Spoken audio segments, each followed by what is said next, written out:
നമസ്കാരം, പ്രവാസി മലയാളിയിലേക്ക് സ്വാഗതം.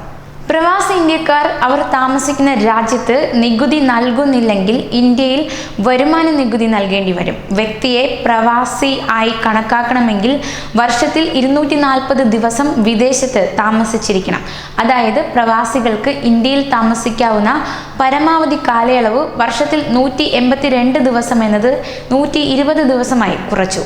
ഇതിലേറെ തങ്ങിയാൽ NRI പദവി നഷ്ടപ്പെടുമെന്ന് കേന്ദ്ര ബജറ്റിൽ വ്യക്തമാക്കുന്നു.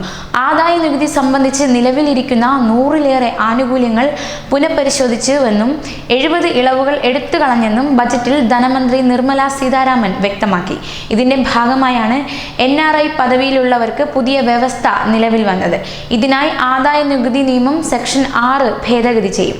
2021-22 അസസ്മെന്റ് വർഷം മുതൽ നടപ്പാക്കും. ഇന്ത്യക്കാരായ ചിലർ ഇപ്പോൾ ഒരു രാജ്യത്തും സ്ഥിരമായി താമസിക്കുന്നില്ല എന്ന് കണ്ടെത്തിയതായി റവന്യൂ സെക്രട്ടറി അജയ് പാണ്ഡെ പറഞ്ഞു. ഇവർ ഒരു രാജ്യത്തും നികുതിയും കൊടുക്കുന്നില്ല. ഇത് തടയാനാണ് പുതിയ ഭേദഗതി.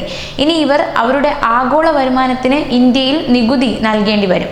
182 ദിവസം വരെ ഇന്ത്യയിൽ താമസിച്ചാലും NRI പദവി നിലനിർത്താനാകുമെന്ന വ്യവസ്ഥ ഇവർ ദുരുപയോഗപ്പെടുത്തുകയാണെന്ന് ബജറ്റിൽ പറയുന്നു.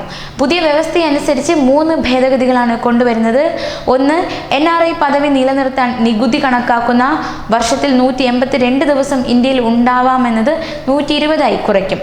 വ്യക്തിയോ ഹിന്ദു അവിഭക്ത കുടുംബമോ നോട്ട് ഓർഡിനറി റെസിഡന്റ് എന്ന പദവി ലഭിക്കാൻ തൊട്ടുമുന്നിലെ 10-ൽ 7 വർഷവും ഇന്ത്യക്ക് പുറത്തായിരിക്കണം. ഇന്ത്യയിൽ ഡിവിഡൻഡ് മാത്രം ലഭിക്കുന്ന NRIക്ക് ആദായ നികുതി റിട്ടേൺ ഫയൽ ചെയ്യുന്നതിന് ഇളവ് അനുവദിച്ച് 115A വ്യവസ്ഥ ഭേദഗതി വരുത്തി. ഇന്ത്യൻ സർക്കാരിൽ നിന്ന് റോയൽറ്റിയോ സാങ്കേതിക സേവനങ്ങൾക്ക് ഫീസോ കിട്ടുന്നതിനും ഈ ഇളവ് അനുവദിച്ചു.